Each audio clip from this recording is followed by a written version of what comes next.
Thank you. Oh, please have a seat. Thank you. Thank you. Good morning. It's great to be back at Escambia County, and we're here with a number of great guests, and you're going to hear from some of them about today's announcement. We have Commissioner Manny Diaz, who's Commissioner of Education. We have Caleb Lovely, he's the Dean of Students for Charter Schools USA. Dr. Eddie Ruiz, who's the Florida State Superintendent for Charter Schools USA. Representative Jennifer Kennedy, Michelle Salzman, Senator Doug Broxson, Representative Alex Andrade, Sarah Peacock, mother of three from here in Escambia County, and we'll be hearing from some of these folks about what's happened right here, because I think we are highlighting today the legislature has passed. They haven't sent to me yet, but when they do send it to me, we will be signing House Bill 1285. And so this is a really, really comprehensive piece of education legislation. We're going to highlight a handful of the items today. Then when we get the bill, we'll talk about some of the other things in it. But there's really a lot. And of course, these are going to be good things that are in that. But we're building on a record of success in the state of Florida. After all, we've been rated number one in education by U.S. News and World Report. We're number one for parental involvement in education in all of America. We're number one for education choice and education freedom in all of America. If you look the last year, we have the NAEP results. We were third and fourth, respectively, in fourth grade reading and fourth grade math, and that was not true, say, 25 years ago in this state. So we continue to do more and more. And oh, by the way, throughout all of this, every single year I've been governor, we've provided money for increase in teacher salaries. We've provided more money for school districts, while we've also bolstered choice programs to where now we have more students participating in choice programs than any other state in the country, bar none. And that's a great testament to the leadership in Florida, particularly the legislators who've put a lot of these policies into place. So we're happy about that. So we're here today to be able to highlight this bill, and we'll sign it hopefully soon when we get it from the legislature. But one of the things that this does is it addresses, and that's why we're here at Warrington Prep, because it's the turnaround school program that the state of Florida has. And I think most people know if you receive 2 straight D's or F on your school grade, then you are put into something called a turnaround status. And that is something that means that the school district has 2 years to implement a plan for improvement. Now, that did not work here in Escambia County with this school when this has happened, and this has happened over a number of years. And so last year, Warrington Middle School ended up becoming Warrington Preparatory Academy and opened its doors as a charter school run by Charter Schools USA. And the issue why we're focusing here, first you're going to hear about what that has meant for the students here. And I think people are going to say it's been largely a positive thing that's happened. But this is not something that happened easily. There was a lot of gnashing of teeth. There was a lot of dragging the feet. When you have these schools that are in turnaround status, a district has options in terms of how to remediate, one of which is so you can bring in an outside operator, you can convert it to a charter school, or you can just close the school and try something in other parts of your jurisdiction. Here, they had tried some stuff locally. It didn't work. So then they said, we're going to do the charter, but it took forever to be able to do the charter contract. And so the Department of Education and the state board both got to go in and say, okay, listen, the statute says that you have to choose a path forward. You have to execute that path forward. And if you don't do it soon, then we're going to withhold your salaries for the school board. Well, they changed their tune very quickly then, and they got in and did a contract with Charter Schools USA to bring us to where we are today. But that's not what we want to be happening, where this stuff takes forever today. I mean, if you have a school that's getting F grades, we need to remediate very quickly. If you drag your feet for 3 or 4 years, those are 3 or 4 years of students that are not getting the type of education that they should be getting here in the state of Florida. So this bill is really going to add some oomph to our turnaround school status in terms of the charter school component of that. So there's a couple things. One is, I think most importantly, districts are going to have to act promptly to do this. And once you're in turnaround status, if you choose that charter school route, you got to enter into a contract and you got to move forward so that we can get a change for the better. So that's going to be really, really important. So what happened here in terms of the length of time is not something that's going to happen going forward. The other thing is when a school's converted into a charter, the charter school, now normally charter school, it is a public school, not controlled by the school district. You got to take all comers, similar to like a public school would do, but not necessarily limited to geography like the traditional public school model would be. But this one will show preference for the previous school zone that serves that grade level. So if you did have students here prior to the transition, when it goes to charter, we want to make sure the kids that were not being served well are first in line to be able to have a step up. And I think that makes a lot of sense for how the legislature structured this. Also, when you're in turnaround status and you go the charter route, charter school's not going to be charged rent or an administrative fee. We want to make sure that we're easing the burdens so that we can focus solely on turning around a poor-performing school. And this piece of legislation does that. So we are really beefing up our turnaround school status. This, even though it took a long time, I think this school year is testament that there's been a lot of improvements as a result of what's happened. And you'll hear from some of the people that can talk about some of the things that have been done. But if you know something's not working, we have a responsibility to act and act quickly. We shouldn't be dragging our feet. This shouldn't be taking years and years. You act and you remediate, and that's what this bill's doing. The other thing this bill does that I think is relevant, particularly in this part of the state, is we signed parental rights in education. We signed a Parents' Bill of Rights in the state of Florida. We also signed bills to give parents visibility on the curriculum that is being used in their kids' schools. And unfortunately, there have been things that are clearly inappropriate for young kids that have been jammed into the curriculum. You will literally have a parent that will be dissatisfied with one of the books, and they will go to a school board. This happens all around the country, and they'll start reading from it, or they'll start showing these graphic imagery.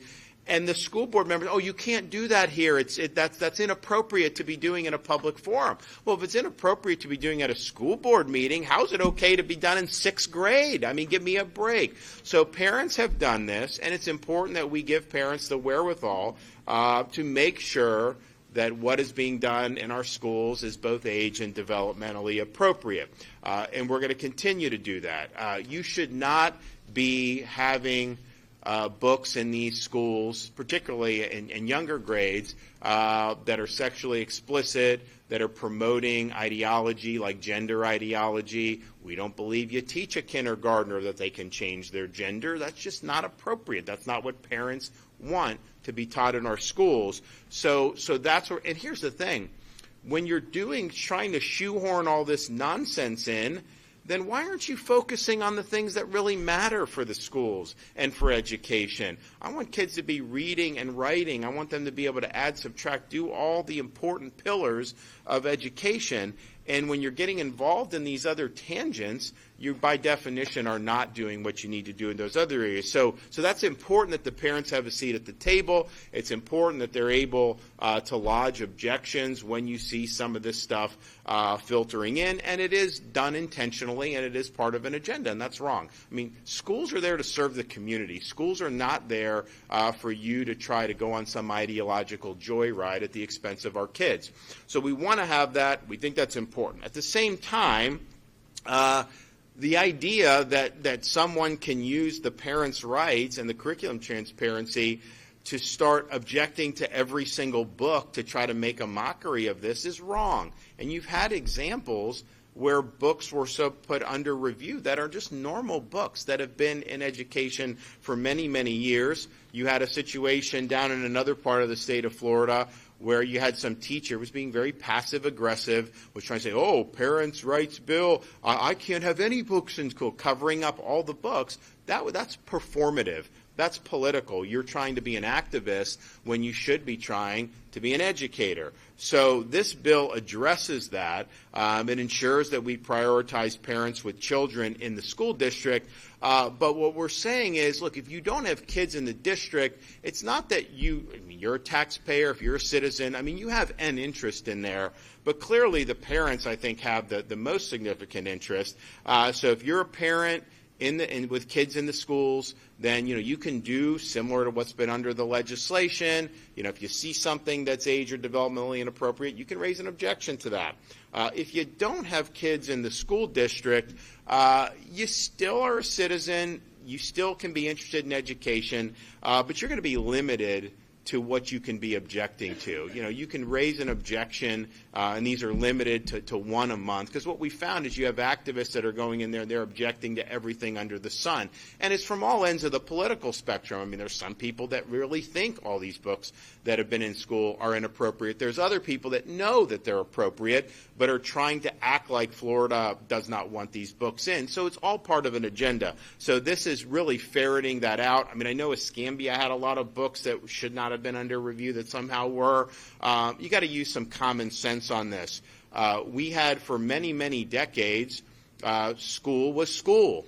Then it seems like more recently it's all become fodder for people to try to do the agenda. So we want to make sure that you have a right as a parent to send your kid to school, and school's going to be school. They're going to be educated, not indoctrinated. And those are the tools that we've provided, but we're also going to provide protection about those being abused for people's political agenda. So I think it's going to make a big difference.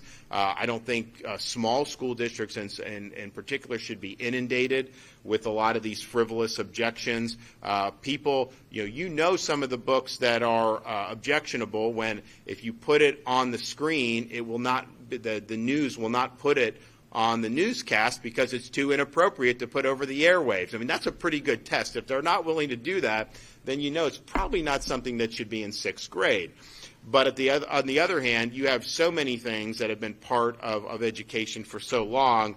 The idea that somehow Florida law is trying to spark challenges to that is absurd, and this is really important that they corrected that. So I thank them for doing that. And if you are trying to be an activist, if you're trying to withdraw valid materials as a way to basically lodge a protest, you're going to be held accountable for that because you're depriving the students of their right to be able to have a good education. So that's the second component of the bill that is good. And the final one we'll highlight today, and we're going to highlight more when we get the bill and we sign it, but HB 1285 continues our commitment to military families here in the state of Florida. We pride ourselves as being a military-friendly state. We're the most military and veteran-friendly in America. This region of the state in particular is very friendly to veterans, as well as the active duty component, because we have so many military families here. A couple years ago, actually 3 years ago now, we signed HB 429, which designated schools going above and beyond to support our military families as Purple Star campuses. The first year, over 120 schools met the criteria. Now, 2 years later, that number has reached almost 200 schools, including 11 schools right here in Escambia counties. So we're proud of that. What the legislature's put in this bill is to say that we are now going to recognize entire school districts as Purple Star school districts if they have 75% of schools in the district that are Purple Star schools. So you're going to really see, I think, a handful of school districts lead the pack on this. This will incentivize districts to develop more Purple Star schools. This is a program that's open to all Floridians, public and private schools participating in the scholarship program, charter schools, you name it. We hope to have more and more of these throughout the state of Florida because we understand that some of the things that these Purple Star campuses offer is unique to kids of military. And there are certain challenges that happen, especially when you have a career that takes you in different parts of the United States every 2 or 3 years. Although I do note, once they're stationed here, they always keep the Florida driver's license and they always keep the Florida residency. They don't want to give that up, but nevertheless, you can bounce back and forth. And that's not easy to do. It's not ideal to do. So I thank the legislature for doing that. So I think if you look at, and there's more that was in this that we'll talk about when we get the bill and sign it. We hope to sign it very soon. But this turnaround school program is really, really important because you can have success in many of your schools, but if you have some of these schools that are languishing and they're F schools and no one's doing anything about it, you're just telling these kids that you don't care about them, and that's unacceptable. So we have good tools. This beefs up those tools, and here in Escambia County, we're going to hear about why this matters and what's been able to get done. So we're going to hear from some of our folks here. We have Commissioner Manny Diaz is going to be the first one to speak, and then we'll hear from some other folks. So, Manny.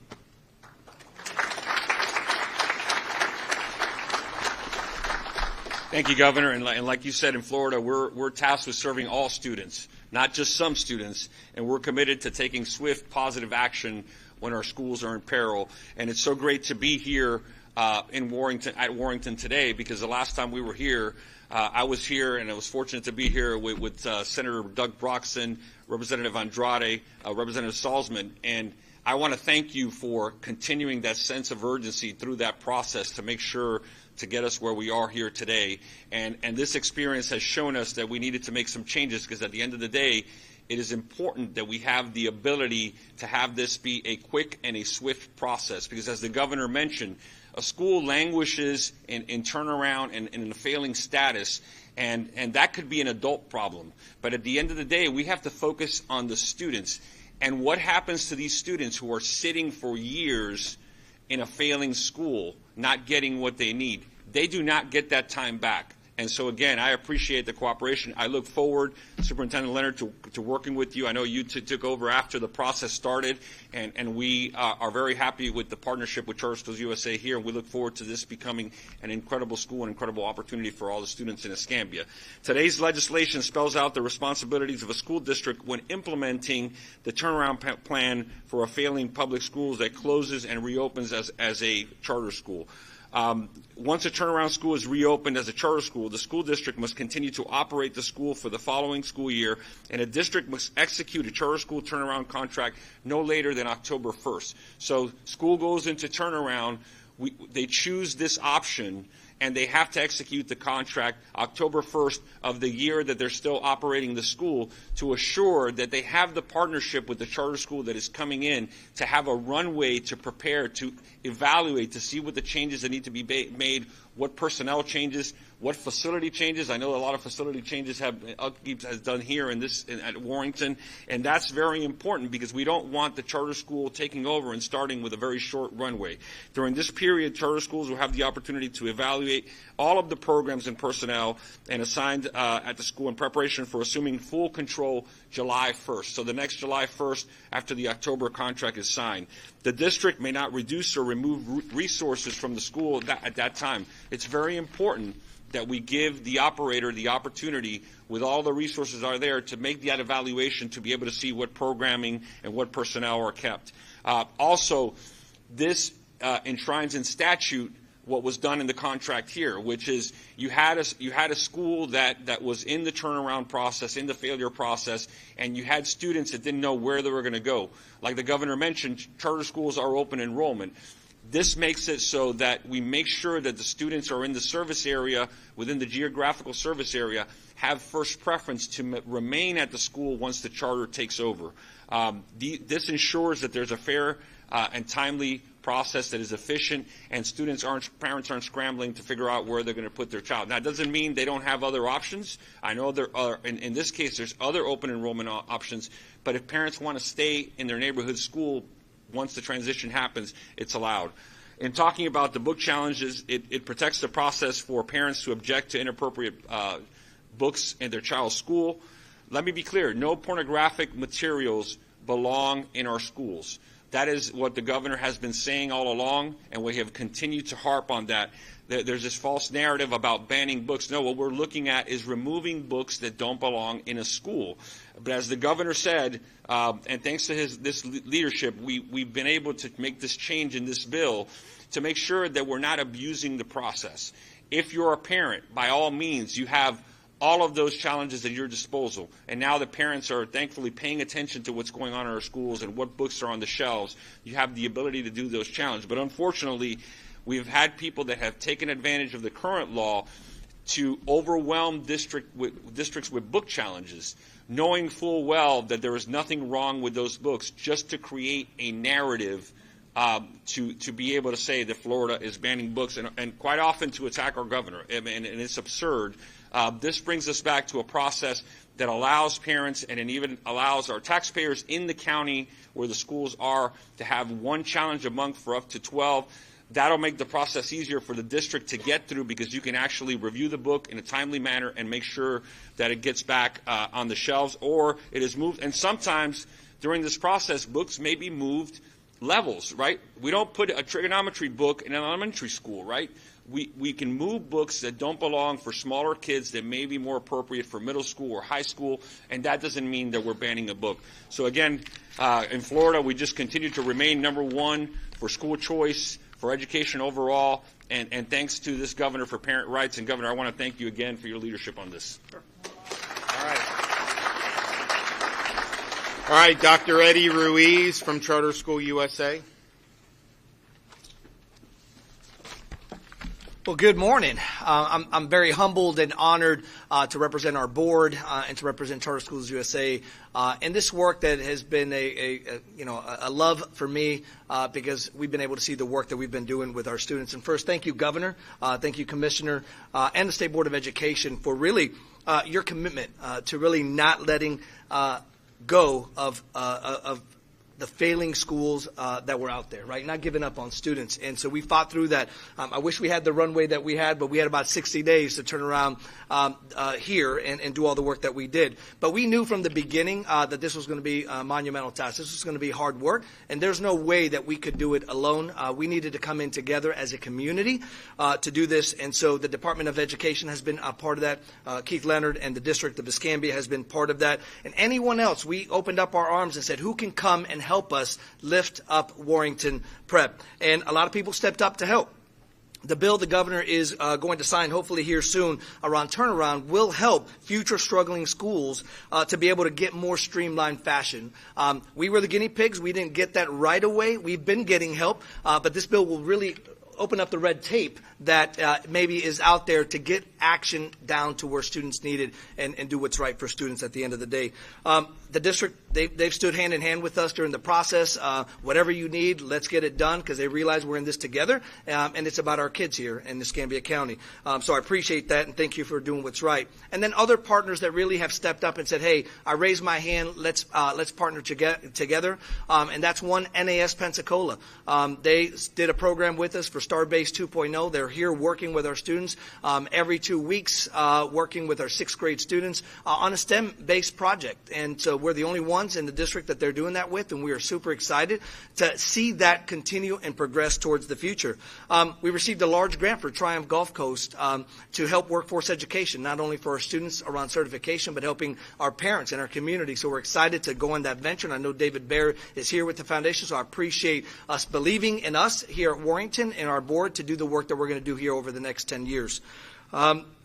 I have to say that there's no work, the transformation that has been done here in the turnaround, if it wasn't for our teachers, our staff, and our leaders that have been here from day one, that saw the mission and said, hey, sign me up, I want to do what's right for students. It wasn't about pay, it wasn't about politics, it was about what can we do for the students here at Warrington, and they stepped up. And they've been here since, and they have been working their boots on the ground, and I couldn't just we couldn't do the work that we see here without those teachers and staff and leaders. So I want to really thank them.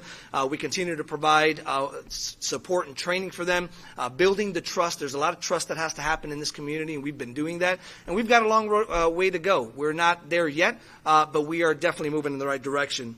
And lastly, I am so proud of the students here. There was a lot of change that happened when we came in, but the students have been resilient. When you lift the expectations and you put them high, students will rise to those expectations. And so we're seeing it through the growth of their progress monitoring. From progress 1 monitoring to 2, we've seen the growth, and hopefully, and we will see that PM3 when the last test results come out, the growth that our students will have shown, because we're seeing them. They're moving in the right direction. And so I'm so excited about the things to come for our next school year here at Warrenton, and continue to ask the community members to step up. We've got to do this together. And again, thank you, Governor. Thank you, Commissioner, for allowing us to do the work here at Warrenton. Okay.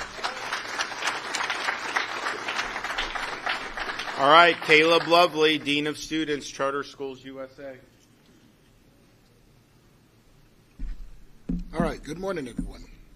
Hi, my name is Caleb Lovely. I want to take this time to just thank our governor. Thank you so much for coming out. And thank you, Board of Education, and our local government and their perspectives.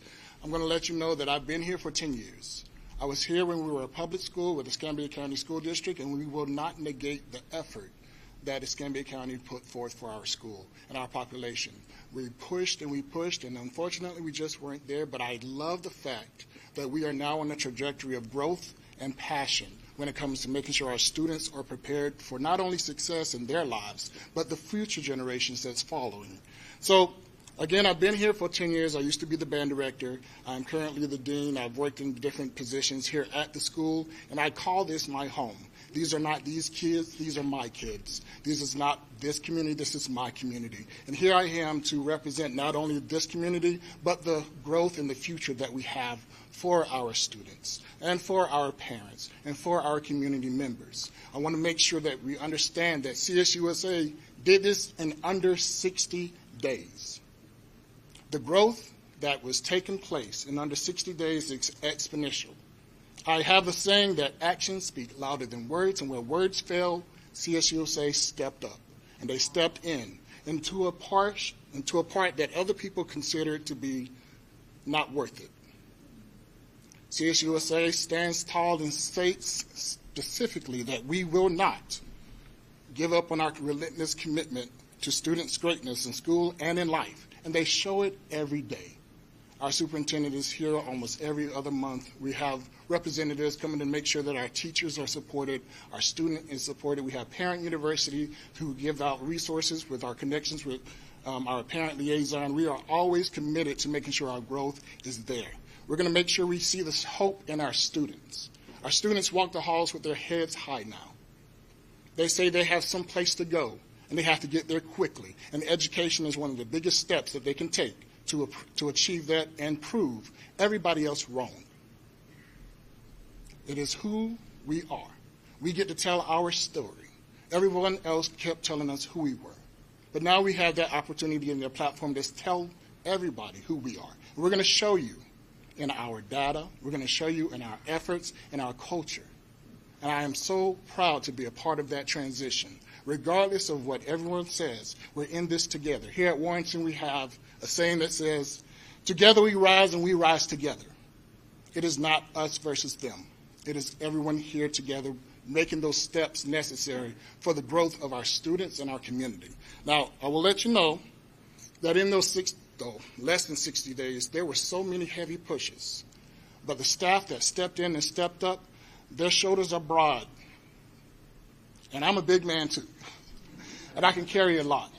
But the load gets lighter when we have the people in the right places who care, who put forth the passion, the purpose passion that is backed by integrity, that digs into what is called the grit, that is necessary for our school to be, not only our school, but our community to be that platform that people can look up to when it comes to education.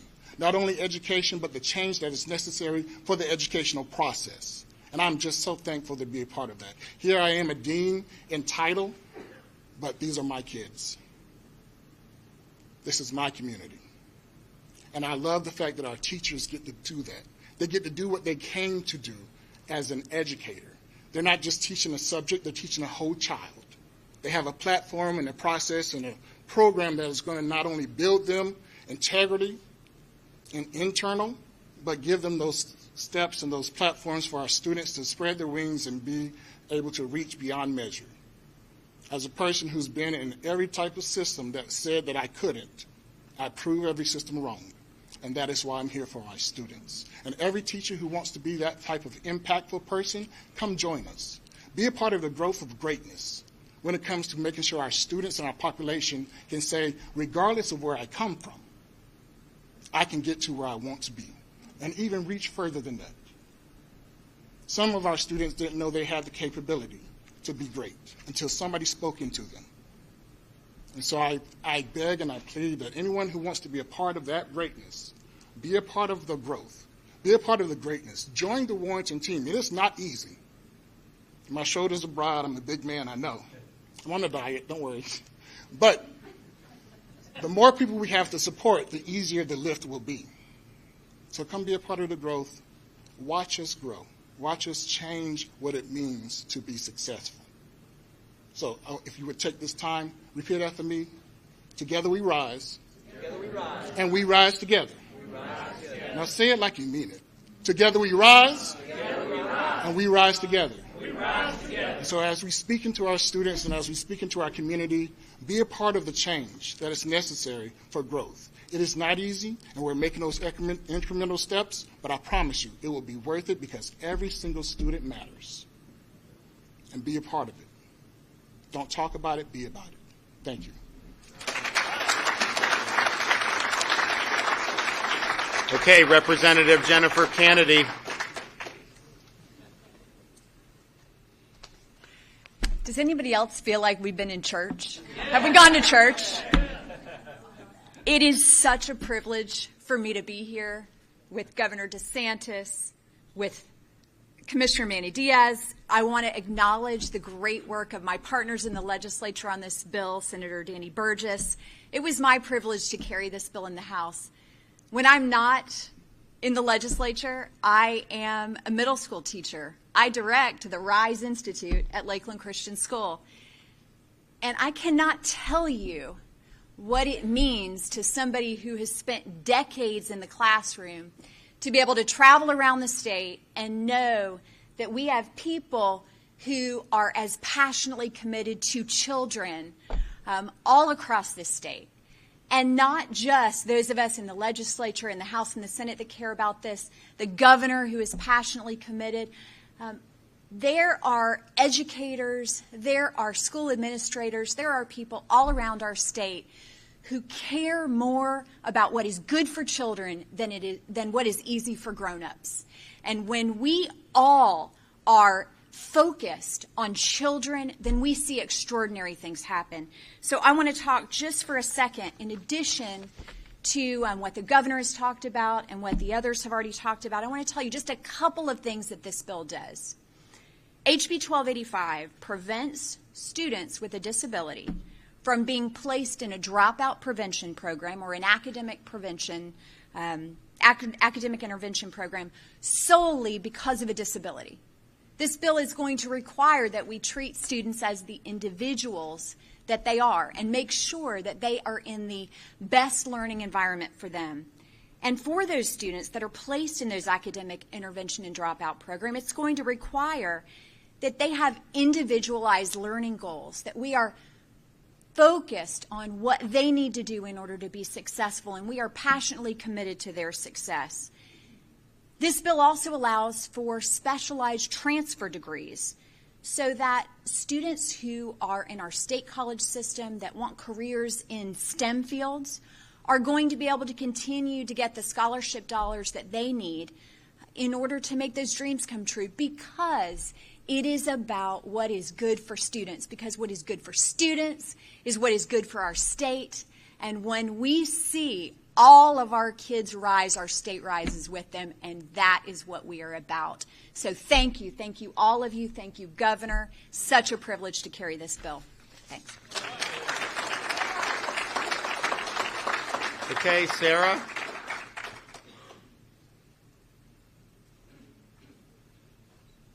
So I I guess I got to follow all of these wonderful people here. I'm honored to be included today. When I was contacted to come up here, I have 3 children ranging in age from college-bound to entry-level elementary school. We also are a former foster family as well. I embrace the opportunity to advocate for all of our children in all of our schools. Safety in our schools should be a priority, our first priority. If our children are not, if they don't feel safe, they're not going to learn. All children should have a safe place at school, and I believe every one of us have a responsibility to do that, whether it be legislatures, whether it be teachers, whether it be administration, whether it be parents, or whether it be other students as well. When someone or something threatens that safety, whether it be mentally, physically, or emotionally, parents should have a right to bring that unsafe person, place, or thing to light. We should be able to ask for action. I expect the public school system to educate my child, not parent my child. I've said that over and over again. It's my job to bring those hard issues and talk about those hard issues in my home. It's the school system's job to educate my child, teach them to read and write and do math. I expect the public school system, I expect the library to be a safe place for all of our children. Sexually explicit material should not be able to make its way into our school libraries under any circumstances. Material that threatens our children ultimately makes them unsafe, especially younger, tender-age children. I don't want my second grader to be able to walk into a public or a school library and access materials that are sexually explicit under any circumstances.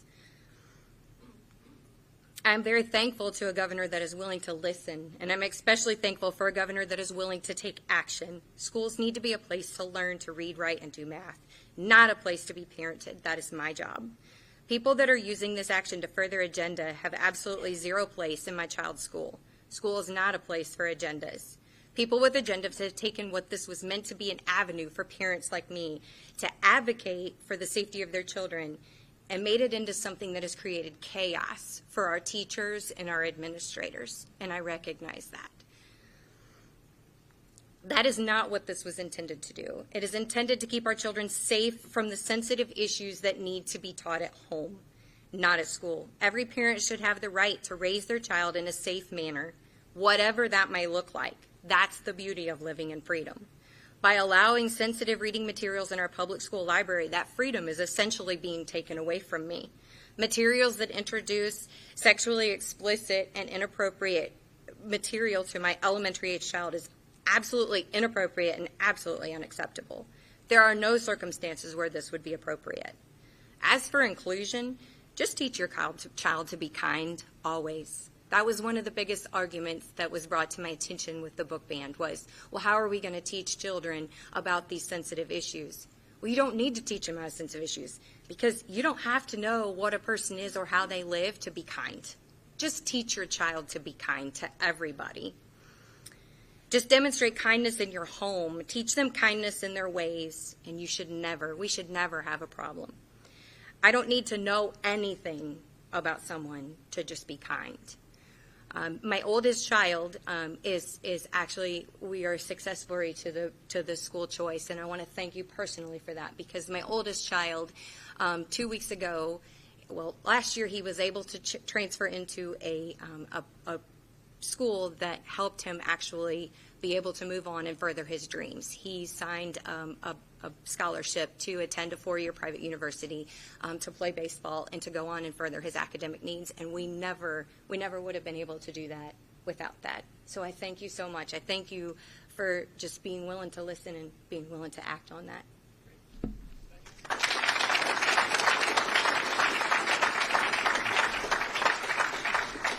Well, I really appreciate everybody coming out. Look, we have a turnaround school program because we aren't going to just accept failure and throw up our hands and say there's nothing that we can do about it. We believe that every kid in this state has potential. I don't care if you're rich. I don't care if you're poor. I don't care if you're black. I don't care if you're white. You can succeed in this state if you work hard and you have a good environment and be able to do that. So it's our responsibility to ensure that if a school's failing, that we have prompt action taken to be able to put it on a better path. That's what's happened here in Escambia County. With this legislation, that's going to happen more frequently all across the state of Florida. So I'm proud of the legislature for doing this. I know we're expecting to get this bill soon. There's other provisions. I think the representative highlighted some others. It's a pretty comprehensive piece of legislation. We'll talk about those when we sign the bill, which will probably be very soon. But for today here at this turnaround school, we want to make sure that all of our schools are able to do well. And we're going to make sure that we have policy in place to get that done. So thanks everyone who's been a part of it, and I look forward to signing this into law very, very soon. Okay, do we have any questions? Yes, sir. There's a number of schools in this district at or near failing levels. Given how this decision was made to turn this into a charter school, do you trust the school board's plans to turn around those schools, or would you rather see companies like Charter Schools USA come in and take over? I think each individual situation is based on what's going on in the school. I don't think there's one answer for every single example of a school that may not be doing well. There are times where you can have remediation within a district that can be successful. There are other times when that's clearly not working that you got to try something else. So I think it depends on the facts and circumstances, but ultimately our role in the state is to set the policy. We have Manny, who now is able to have even more tools to ensure that these decisions are made promptly. But, ultimately, the citizens of Escambia County elect people to sit on these boards. And they're the ones that are ultimately accountable for whether they're going to do right or not. And so it's a team effort. We want to work with any school district and school board that wants to improve education. We think we've seen a lot of great stuff throughout the state of Florida. Not every school district in this state or school board has necessarily wanted to see positive reforms, but I will say in the 22 elections, some of the ones that were dragging their feet were shown the door by the voters, and so that's just the way the cookie crumbles. Yes, ma'am.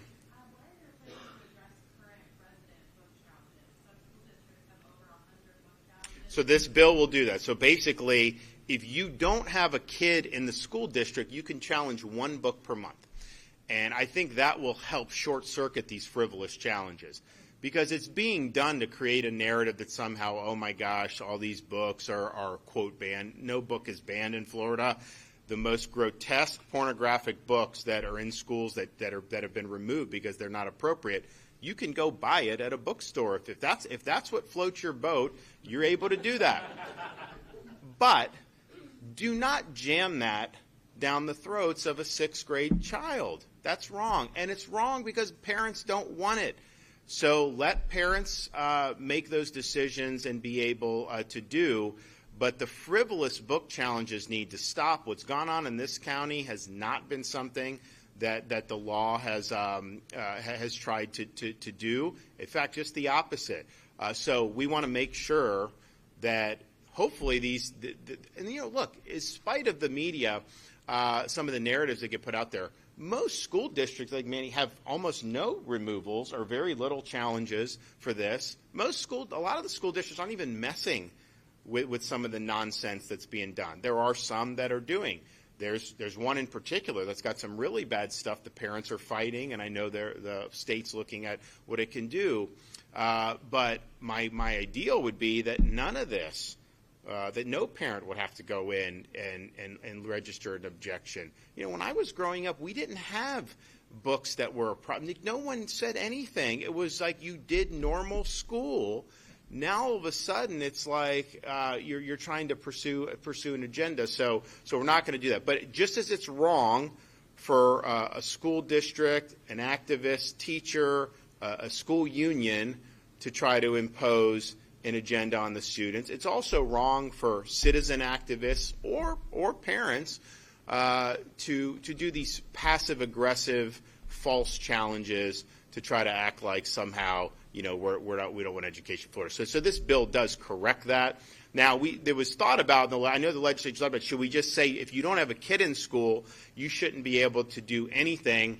And I think ultimately what they did was right because, yeah, you may not have kids in school, but if you're a resident and a taxpayer, you have a right to be concerned about what's going on in the schools.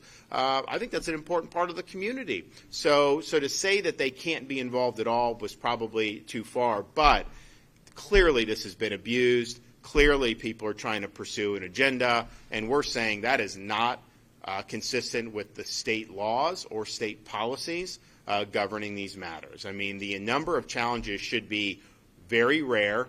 And if you look at some of the most problematic books, that is a very, very small number of the total amount of books that are being done.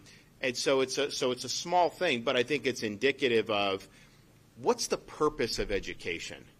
Is the purpose of education to impose an agenda on the students? Not what I believe, not what our founding fathers believed. I think the purpose of education is to provide students with the tools to be able to acquire knowledge and think for themselves. And that's really what we're striving for here in the state of Florida.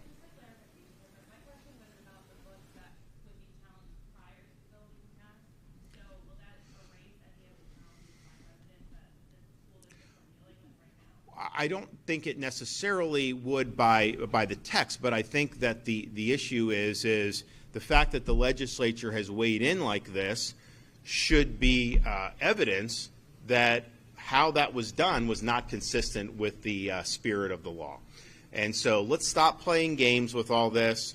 Let's make sure that we get to education, not indoctrination, and really focus on that. And if we do that, I think everybody is going to be happy. And you know what? If you as a parent have an interest in educating your kids on some of the things that most of the other parents find inappropriate, you do have that right to do. It's not something that the government's going to come over and oversee.